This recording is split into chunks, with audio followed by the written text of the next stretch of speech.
Bismillahirrahmanirrahim. Alhamdulillahirabbil alamin. Wassalatu wassalamu ala nabiyyina Muhammadin wa ala alihi wa sahbihi ajma'in, amma ba'du. Kembali kita membaca kitab Al-Mustafad ala Lum'atil I'tiqad.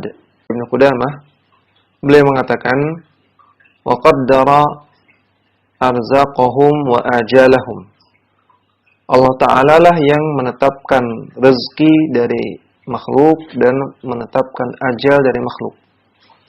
Yahdi man yasha'u birahmatihi. Allah Ta'ala memberikan petunjuk kepada orang-orang yang Allah kehendaki dengan rahmatnya. Wa yudillu man yasha'u bihikmatihi. Dan Allah Ta'ala juga menetapkan kesesatan pada orang-orang yang Allah kehendaki dengan hikmahnya. Perhatikan, ada perbedaan. Ketika Allah Ta'ala memberikan hidayah, kata Ibnu Qudamah, birahmatihi, dengan rahmat Allah. Ketika Allah Ta'ala menetapkan kesesatan, kata Ibnu Qudamah, bihikmatihi. Karena Allah Ta'ala memberikan hidayah, maka hidayah itu adalah rahmat dari Allah Subhanahu Wa Ta'ala. Namun ketika Allah Ta'ala menetapkan kesesatan pada sebagian hambanya, maka di balik kesesatan itu, di balik kesesatan yang Allah tetapkan pada mereka, itu ada hikmah yang besar. Kemudian kita baca catatan kaki nomor 1 halaman 49. Syekh Abdullah Al-Qusayr mengatakan, istadallal ulama'u ala itsbati al-qadari bi syumulil qudrati wal ilmi. Para ulama menetapkan adanya takdir dengan dalil-dalil yang menunjukkan syumulul qudrah, bahwasanya kekuasaan Allah meliputi segala sesuatu. Dan juga dengan dalil-dalil yang menunjukkan syumulul ilmi, bahwasanya ilmu Allah meliputi segala sesuatu. Dengan mengetahui bahwasanya Allah Ta'ala itu kudrahnya, kekuasaannya menyeluruh dan ilmu Allah juga menyeluruh, maka kita ketahui bahwasanya Allah Ta'ala menetapkan takdir-takdir makhluk. Kama qala Ta'ala, sebagaimana Allah Ta'ala berfirman, wa huwa ala kulli syai'in qadir.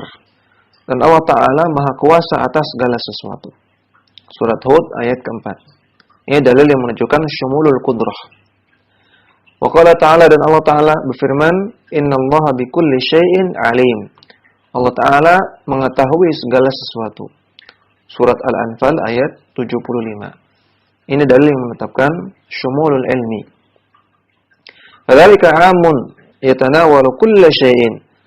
Maka hal tersebut, yaitu kudrah dan ilmu Allah, sifatnya umum, mencakup segala sesuatu. Fayadkhulu fi af'alul ibadi.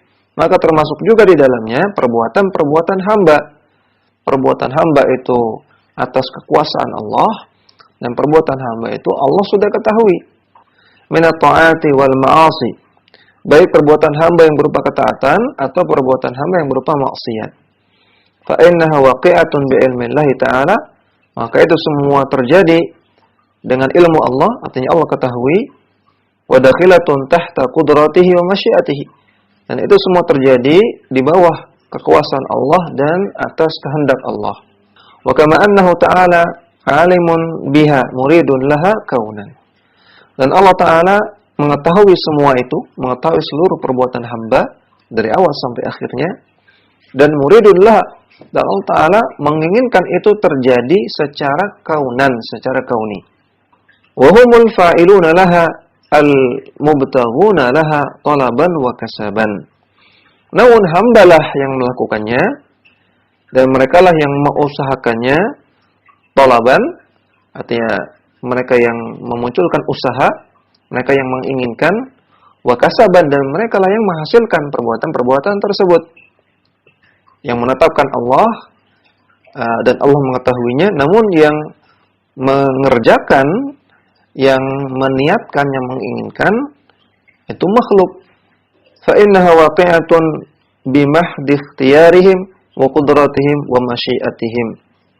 Dan perbuatan-perbuatan hamba itu terjadi karena ikhtiarihim, karena upaya mereka, pilihan mereka, atas kekuasaan mereka, kemampuan mereka, wa masyiatihim, dan kehendak mereka. Wa masyiatuhum tabi'atun li masyiati rabbihim. Namun kehendak makhluk itu di bawah kehendak Allah Subhanahu wa taala. Qala ta'ala, Allah taala berfirman, "Liman syaa'a minkum ayyastaqim." Bagi siapa-siapa di antara kalian yang syaa, yang ingin untuk yastaqim, untuk lurus, untuk baik. Wa ma tasyauna illa ayyasha Allahu rabbul alamin. Dan mereka tidak akan memiliki keinginan seperti itu kecuali Allah taala menginginkannya. Surat At-Takwir ayat 28 sampai 29. Maka ini dalil bahwasanya keinginan hamba itu di bawah keinginan Allah. Masyiatul abdi tahta masyiatillah. Keinginan hamba di bawah kehendak Allah Subhanahu wa taala. Maka konsep takdir dalam pandangan Ahlussunnah wal Jamaah, dalam akidah Ahlussunnah wal Jamaah, ini bisa kita sebut secara ringkas sebagaimana yang disebutkan oleh orang-orang terdahulu, yaitu bahwa manusia hanya bisa berencana, namun Allah yang menentukan. Manusia berencana, Allah yang menentukan. Kehendak manusia di bawah kehendak Allah Subhanahu wa taala. Wa thawabuhum wa iqabuhum ala iradatihim al-a'mala. Dan pahala serta dosa mereka itu diberikan atas dasar iradah, kehendak mereka ketika ingin beramal, ketika akan melakukan amal. Wa sa'ihim wa fi'lihim laha, dan juga atas upaya yang mereka lakukan dan atas perbuatan yang mereka lakukan. Ada pahala dan dosa karena kehendak dari si hamba, karena upaya dan usaha dan perbuatan yang dia lakukan. Wasti'malihim qudratihim, dan atas penggunaan kemampuan yang mereka lakukan. Waqwahum fiha, dan atas kekuatan yang mereka keluarkan. La ala ilmillahi sabiqi, bukan karena pengetahuan Allah terhadap terjadinya perbuatan tersebut. Wa masyiatihi al-amati, dan bukan karena kehendak Allah. Contohnya ada orang yang mencuri, maka dia berdosa. Dia berdosa karena iradah dia ingin mencuri. Dia berniat mencuri dan dia berusaha untuk mencuri. Dan perbuatan dia mencuri, maka atas semua ini dia dapat dosa. Dan perbuatan mencuri ini apakah Allah sudah tahu atau tidak sebelumnya? Jawabannya sudah tahu. Apakah Allah kehendaki terjadinya? Allah kehendaki. Lalu kenapa Allah kasih dosa? Maka jawabannya Allah kasih dosa karena iradah makhluk, iradah si hamba, karena sa'yuhum, karena usaha dia, dan karena fi'luhum, karena perbuatan dia. Bukan karena Allah sudah tahunya. Bukan karena Allah kehendaki secara kauni. Faman arada ta'atan wa sa'a fi tahqiqiha athabahu Allahu. Maka barang siapa yang menghendaki untuk melakukan ketaatan, berniat melakukan ketaatan, dan dia berusaha untuk mewujudkannya, untuk melakukannya, maka athabahullah, Allah akan memberikan pahala. Man arada ma'siyatan wa sa'a fiha kana mustahiqan li'iqabillahi.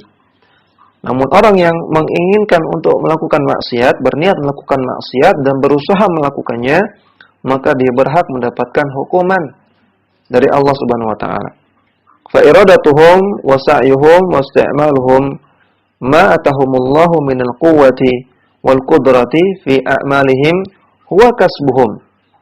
Maka niat mereka, upaya mereka untuk melakukan perbuatan, isti'mal, penggunaan kemampuan yang mereka miliki, ma atahumullah, yang Allah datangkan kepada mereka, yang Allah berikan kepada mereka berupa kekuatan, wa qudrah, dan juga kemampuan, fi a'malihim, dalam perbuatan-perbuatan mereka, perbuatan manusia, huwa kasbuhum, itu adalah hasil perbuatan manusia. Alladzi yatarattabu alaihi ats-tsawab wal iqab. Yang perbuatan manusia ini, hasil perbuatan si manusia ini, itulah yang menyebabkan adanya pahala dan dosa. Ya, kemudian Ibnu Qudamah mengatakan, kalau Allah Ta'ala berfirman, la yus'alu amma yaf'alu wa hum yus'alun. Allah tidak ditanya tentang apa yang Allah lakukan, justru mereka, yaitu manusia, yang akan ditanya. Surat Al-Anbiya ayat 23. Maka Allah tidak perlu ditanya, kenapa kok Allah begini, kenapa begitu, kenapa kok Allah ciptakan adanya setan, kenapa kok Allah ciptakan ada babi segala, kenapa kok Allah ciptakan ada khamar segala, kenapa kok Allah wajibkan sholat, kenapa kok Allah wajibkan haji, kenapa kok Allah wajibkan menutup aurat. Maka jawabannya, la yas'alu amma yaf'alu. Allah nggak perlu ditanya tentang apa yang Allah lakukan. Allah Rabbul Alamin. Allah pemilik semesta alam. Terserah Allah mau melakukan apa saja. Wa hum yus'alun, justru manusia yang akan ditanya. Kalau Allah Ta'ala berfirman, inna kulla syai'in khalaqnahu biqadar. Sesungguhnya segala sesuatu kami ciptakan dengan takdir. Surat Al-Qamar ayat 49. Menunjukkan bahwasanya segala sesuatu tidak ada yang lepas dari takdir Allah Subhanahu wa taala. Wa qala ta'ala, dan Allah Ta'ala firman, wa khalaqa kulla syai'in faqaddarahu taqdira. Allah lah yang menciptakan segala sesuatu dan Allah tetapkan takdirnya. Surat Al-Furqan ayat kedua. Dan juga dalil bahwasanya hamba dan perbuatannya adalah ciptaan Allah. Dan juga dalil bahwasanya Allah menetapkan takdir atas segala sesuatu dan tidak ada sesuatu pun yang lepas dari takdir Allah. Wa qala ta'ala, dan Allah Ta'ala berfirman, ma asaba min musibatin fil ard wala fi anfusikum. Tidak ada musibah yang menimpa kalian, baik musibah yang menimpa bumi ataupun musibah yang menimpa diri kalian, illa fi kitabim min qabli an nabra'aha. Kecuali itu semua sudah tertulis di kitab, yaitu Lauhul Mahfuz, sebelum kami jadikan kejadian tersebut, musibah tersebut. Surat Al-Hadid ayat ke-22. Wa qala ta'ala, dan Allah Ta'ala berfirman, faman yuridillahu ayyahdiyahu yashrah sadrahu lil Islam. Barang siapa yang Allah inginkan agar dia mendapatkan hidayah Islam, maka Allah akan lapangkan dadanya untuk menerima Islam. Wa man yurid ayyudillahu yaj'al sadrahu dayiqan haraja. Namun barang siapa yang Allah inginkan dia tersesat, tidak menerima hidayah Islam, maka Allah akan jadikan dadanya itu sempit dan dadanya itu sesak untuk menerima Islam. Surat Al-An'am ayat 125. Ini juga menunjukkan bahwasanya hidayah dan kesesatan itu juga atas takdir Allah Subhanahu wa taala, tidak ada yang lepas dari takdir Allah. Warawa Ibnu Umar anna Jibril alaihi salam qala Nabi sallallahu alaihi wasallam mal iman. Dan diriwayatkan oleh Ibnu Umar bahwasanya malaikat Jibril alaihi salam bertanya kepada Nabi sallallahu alaihi wasallam, apa itu iman? Qala, Nabi bersabda, an tu'mina billahi wa malaikatihi wa kutubihi wa rusulihi wal yawmil akhiri wa bil qadari khairihi wa syarrihi. Nabi menjawab, iman adalah engkau beriman kepada Allah, beriman kepada malaikat-malaikatnya, beriman kepada kitab-kitabnya, beriman kepada rasul-rasulnya, beriman kepada hari akhir, beriman kepada takdir, baik takdir yang baik ataupun takdir yang buruk. Faqala Jibril, maka malaikat Jibril mengatakan, shadaqta, engkau benar wahai Nabi.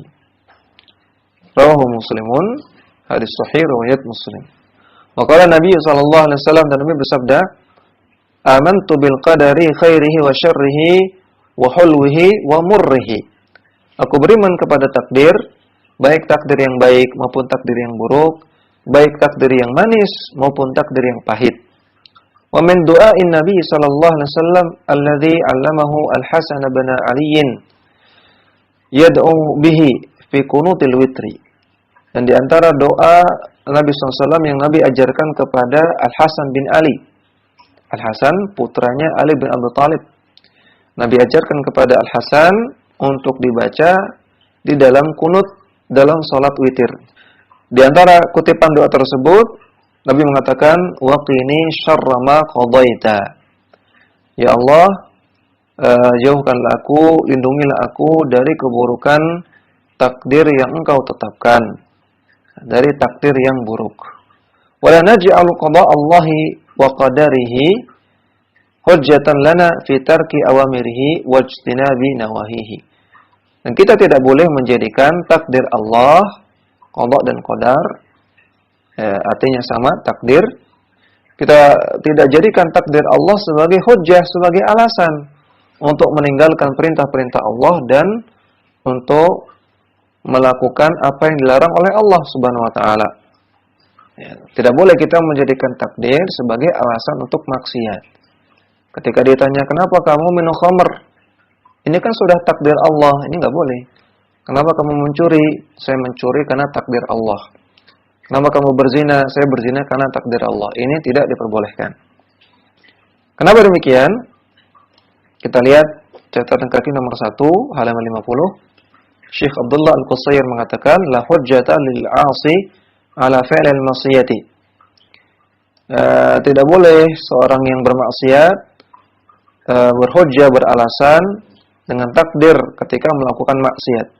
Wa dzalika li umurin, karena beberapa alasan berikut.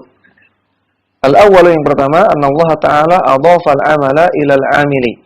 Allah Ta'ala menyandarkan artinya menyematkan amalan kepada pelakunya.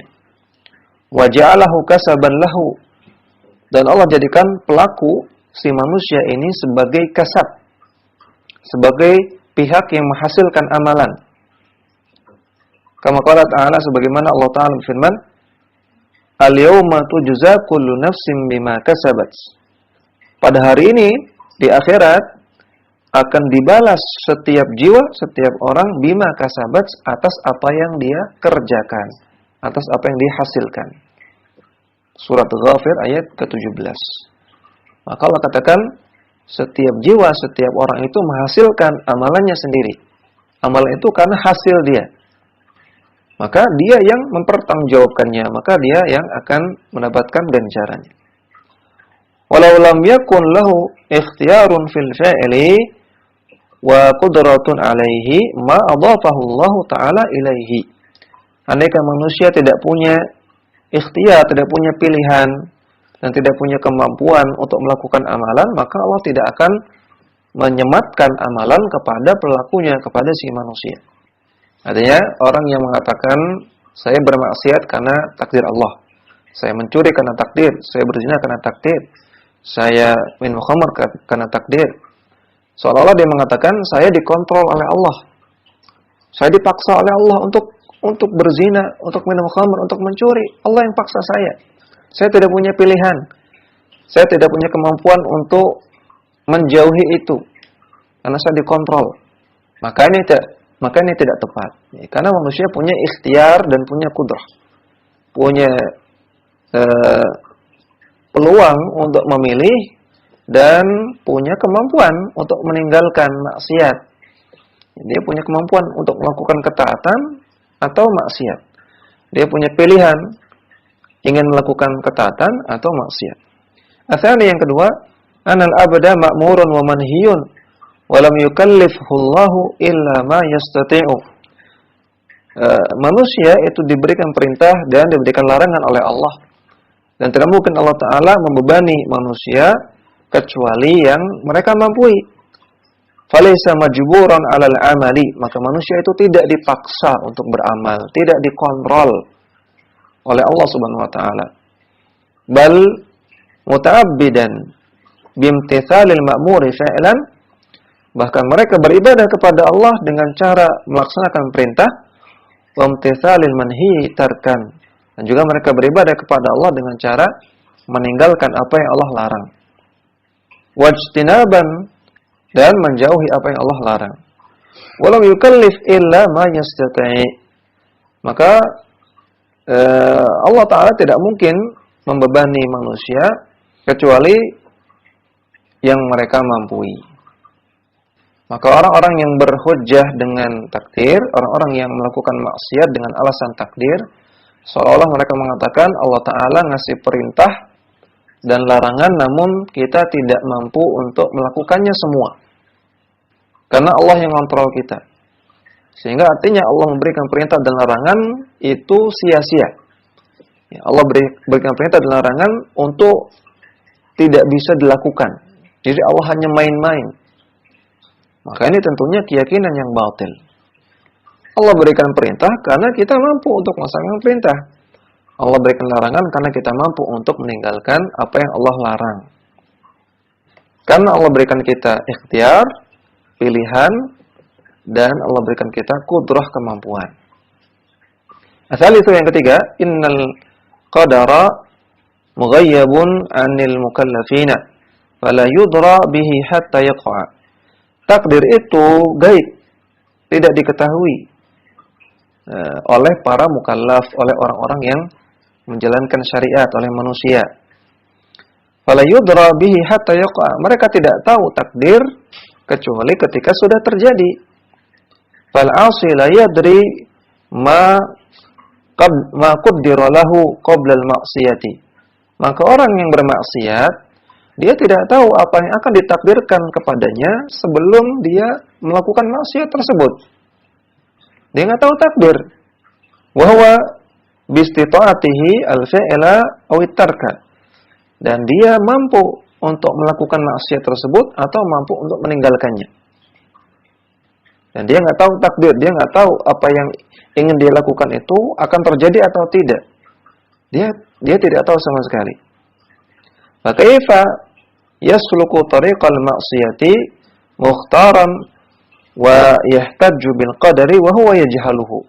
Maka bagaimana mungkin dia melakukan maksiat atas keinginan dia sendiri, atas pilihan dia sendiri, namun ketika maksiatnya sudah dilakukan, dia malah beralasan dengan takdir. Padahal takdir itu yajhaluhu, dia nggak tahu. Ini seperti orang yang dihadapkan pada dua jalan. Jalan yang sebelah kanan ini akan melewati daerah yang tenang dan nyaman.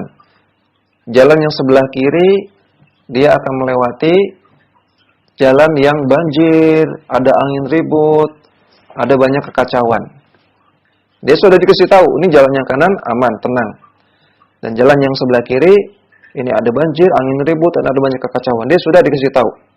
Tapi dia malah pilih jalan yang sebelah kiri. Ternyata benar. Di sana ada banjir, angin ribut, kekacauan.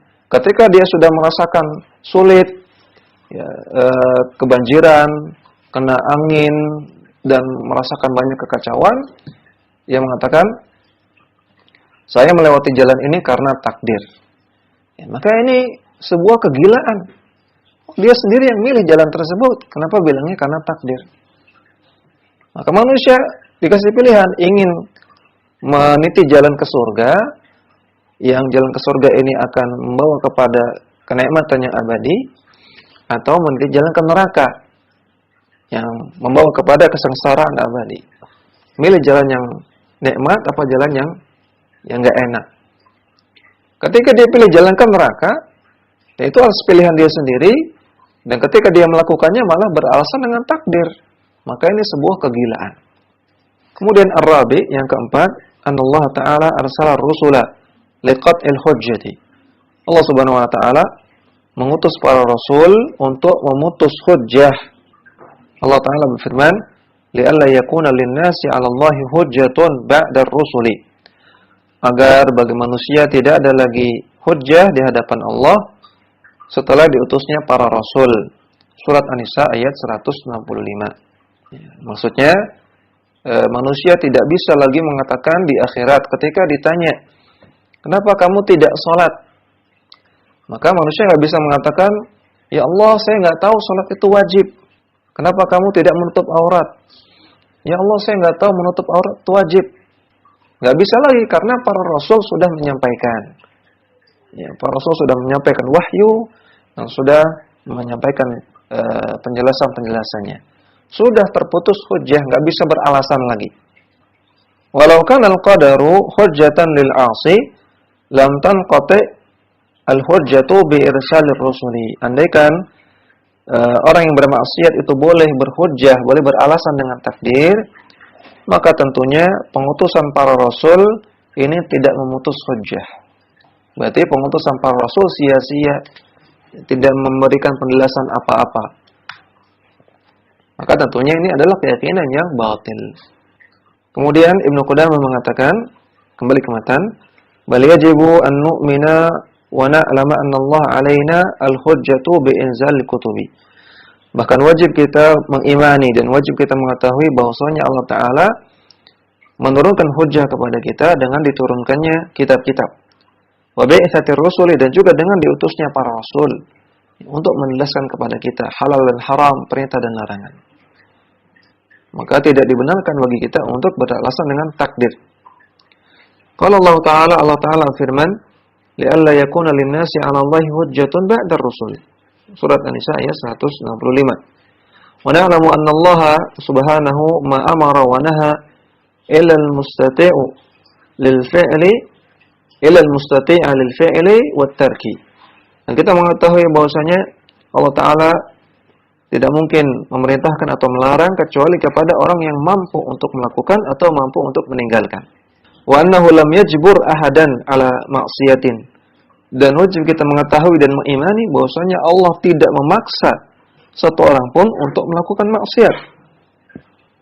Wala ittarrahu ila tarki ta'atin. Dan Allah tidak memaksa satu orang pun untuk meninggalkan ketaatan. Qala Allah Ta'ala berfirman, la yukallifullahu nafsan illa wus'aha. Ini sudah kita terjemahkan. Surah Al-Baqarah ayat 286. Maka Allah Ta'ala dan Allah Ta'ala berfirman, fattaqullaha mastata'tum.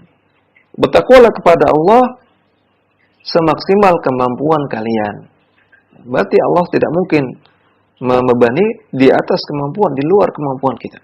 Surat At-Taghabun ayat ke-16. Wa qala Ta'ala dan Allah Ta'ala berfirman, al-yawma tujza kullu nafsin bima kasabat la dzulmal yawma. Pada hari ini, di hari kiamat, akan diberikan ganjaran setiap jiwa atas apa yang mereka lakukan, dan tidak ada kezaliman sama sekali hari ini. Surat Ghafir ayat 17. Kalau Allah Ta'ala memaksa hamba untuk melakukan maksiat, orang melakukan pencurian karena Allah yang paksa, dia tidak bisa berkutik, dia tidak bisa milih. Namun nanti di akhirat Allah kasih dosa, Allah kasih azab karena dia mencuri. Maka ini Allah namanya zalim. Allah yang maksa, si hamba nggak bisa berkutik, tidak bisa memilih, tapi Allah kasih dosa, Allah kasih hukuman. Maka ini zalim, tentunya ini mustahil, nggak mungkin. La dzulmal yawma, tidak ada kezaliman hari ini. Padalla ala anna lil abdi fi'lan wa kasaban yujza ala husnihi wa bithawabi. Maka ini menunjukkan bahwasanya hamba itu memiliki perbuatan, dan dialah yang menghasilkan perbuatan tersebut, dan dia akan diganjar atas kebaikan, atas perbuatan baik yang dilakukan, diganjar dengan pahala. Wa ala sayyi'ihi bil iqabi, dan perbuatan buruk yang dilakukan akan diganjar dengan hukuman. Wa huwa waqi'un bi qada'illahi wa qadarihi, dan itu semua terjadi tidak lepas dari takdir Allah Subhanahu wa taala. Min thamaratil iman bil qadari, di antara buah kita beriman kepada takdir. Yang pertama, al-iman bil qadari yujibul isti'anata at-tama billahi ta'ala. Beriman kepada takdir membuat kita akan minta tolong kepada Allah secara sempurna, secara menyeluruh kepada Allah. Li imanil abdi annahu ma sya'allahu kana wa ma lam yasha' lam yakun. Karena kita mengimani bahwasanya Allah Ta'ala ketika Allah menginginkan sesuatu pasti akan terjadi, dan apa yang Allah tidak inginkan tidak akan terjadi. Terjadi tidaknya sesuatu semata-mata karena ketentuan Allah, maka kita minta tolongnya kepada Allah. Wa anna lahu subhanahu bi'ibadihi altafan wa taysiran la yanaluhu ahadun illa biqadri imanihi wa tawakkulihi. Dan kita mengimani bahwasanya Allah Ta'ala lembut dan memudahkan hamba-hambanya, dan itu tidak akan bisa diraih kemudahan dan kelembutan dari Allah kecuali sebatas iman dan tawakal kita kepada Allah. Artinya semakin kita iman kepada Allah dan semakin kita tawakal kepada Allah, maka semakin besar juga pertolongan yang Allah akan berikan kepada kita. Yang kedua, al-jaddu wal ijtihadu fi fi'lil asbabi an-nafi'ati li tahsilil manafi'i wa daf'il madarri. Kalau kita beriman kepada takdir dengan benar, kita akan bersungguh-sungguh untuk mengusahakan sebab-sebab yang bermanfaat, untuk menghasilkan hal-hal yang bermanfaat, dan untuk menghindarkan diri dari mudarat. Maka di antara iman kepada takdir yang benar adalah kita mengusahakan fi'lul asbab. Allah tidak menurunkan makanan dari langit begitu saja. Ketika kita, ya Allah, aku minta kecukupan makan, maka bukan Allah Ta'ala turunkan makanan dari langit. Namun kita perlu berusaha, kita perlu bekerja, kita perlu mengusahakan sebab-sebab. Karena ketika Allah Ta'ala menciptakan sesuatu, ketika Allah mentakdirkan sesuatu, Allah juga ciptakan sebab-sebabnya. Yang ketiga, sukunul qalbi wa tuma'ninatuhu wa quwwatuhu wa syaja'atuhu li'ilmi al-abdi anna ma asabahu lam yakun liyukhti'ahu wa ma akhta'ahu lam yakun liyusibahu. Hati akan merasakan tenang, dan hati akan menjadi kuat dan akan menjadi pemberani. Karena hamba yang beriman kepada takdir dengan benar, dia mengetahui apa-apa yang menimpa dia, yang Allah takdirkan kepada dia, maka tidak akan meleset. Dan apa yang tidak menimpa dia itu karena belum ditakdirkan kepadanya. Ar-rabi yang keempat, as-sabru indal masaibi wa at-taslimu lillahi lima yarjuhu. Kalau kita beriman kepada takdir dengan benar, kita akan bersabar ketika menghadapi musibah, dan kita lapang dada menerima apa-apa yang Allah berikan kepada kita min karimi thawabi wa azimil jazai, berupa pahala yang benar, pahala yang besar, dan balasan yang agung. Yang kelima, al-qana'atu bima razaqahu Allah Ta'ala wa adamul i'tiradi 'ala Allah Ta'ala. Ketika beriman kepada takdir dengan benar, maka akan bersikap qanaah, merasa cukup dengan apa yang Allah berikan. Wa adamul i'tirad, dan tidak protes kepada Allah fi qismatihi, terhadap pembagian Allah, li imanil abdi bi tadbirillahi ta'ala wa fadlihi wa hikmatihi. Karena dia beriman kepada pengaturan Allah Subhanahu wa taala terhadap hambanya, dan juga beriman terhadap fadl karunia yang Allah berikan kepada hambanya, dan juga hikmah atas setiap takdir yang Allah tetapkan kepada hambanya. Maka dia tidak akan protes, kenapa kok saya miskin, kenapa kok teman saya kaya. Dia tidak akan protes, karena dia tahu itu semua adalah karunia dari Allah, bukan dari si hamba, bukan milik si hamba. Semata-mata karunia dari Allah Subhanahu wa taala yang Allah berikan kepada Allah kehendaki. Dan di balik itu semua ada hikmah yang besar. Demikian, mudah-mudahan bermanfaat. Wassallallahu ala nabiyina Muhammadin wa ala alihi wa sahbihi wasallam. Dakwah semampumu.